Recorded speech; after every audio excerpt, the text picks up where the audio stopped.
नमस्कार, प्रणाम भोजपुरिया भैया लोग। और सब बताई कैसे बानी रउआ सब है। उम्मीद करतानी रउआ सब ठीक ठाक होखा भैया, और हमहू ठीक बानी। तो स्वागत बाटे आप सबके राइटर विजय बागी के चैनल पर। आज उपस्थित बानी भैया रउआ सबके बीच में लेके भोजपुरी रंगदारी मैटर। कुछ भैया लोग के फरमाइश लो कि भैया रंगदारी मैटर लेके उपस्थित होखी, तो आज बहुत बढ़िया एकदम नया मैटर लिखले बानी, रंगदारी गीत। और दिल से बताओ तनी भैया कि एकर नया म्यूजिक बनवा के अब बढ़िया ढंग से गायकी कर देतानी तो गाना पक्का बज जाई भैया।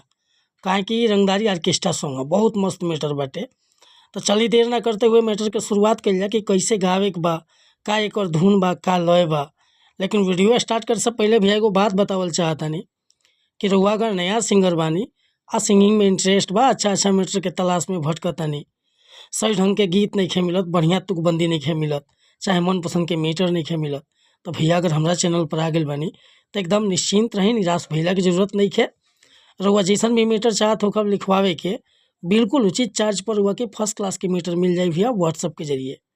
काहे कि हम हर तरह के गीत लिखेनी, हिंदी में भी, भोजपुरी में भी, ट्रैक पर भी, आ चाहे नया सॉन्ग भी।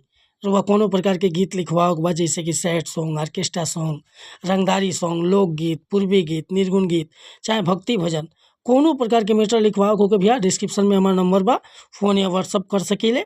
आ चैनल पर पहली बार आए लोग हम तो चैनल के सब्सक्राइब कर ली, बेल आइकन प्रेस कर ली, ताकि हर रोज रोज नया नया मैटर सुने के, देखे के और गावे के मिलत रही भैया। आज के गाना देखिए कैसे गाओ के बाटे कि चली नहीं गोरी तोहार नौटंकी, आइल बारू साटा में नाचे बंकी। सुना कि चली नहीं गोरी तोहार नौटंकी, आइल बारू साटा में नाचे बंकी। तेवर राखब तुहार माटी में मिला के रे, आ छोड़ले न बानी मुनि सिला के रे। रंगदार हई सुनी अपना जिला के रे, छोड़ले न बानी मुनि सिला के रे। रंगदार हई सुनी अपना जिला के रे। चली नहीं गोरी तोहार नौटंकी, आइल बारू साटा में नाचे बंकी। आ तेवर राखब तुहार माटी में मिला के रे। सुन, छोड़ले न बानी मुनि सिला के रे। रंगदार हई सुनी अपना जिला के रे, छोड़ले न बानी मुनि सिला के रे। रंगदार हई सुनी अपना जिला के रे। एकदम नया मीटर बा, नया कंपोजिशन गीत बा। एक और नया म्यूजिक बनवा के तन सौरी बोल्ड आवाज़ में गा देतानी तो गाना ऑर्केस्ट्रा में धूम मचा दी भैया। तो अगर मैटर पसंद आई हुई, फुल गीत लिखवावे के चाहतानी तो बेहिचक हमरा व्हाट्सअप नंबर पर संपर्क कर सकीले। व्हाट्सअप के नंबर बा 8874473128।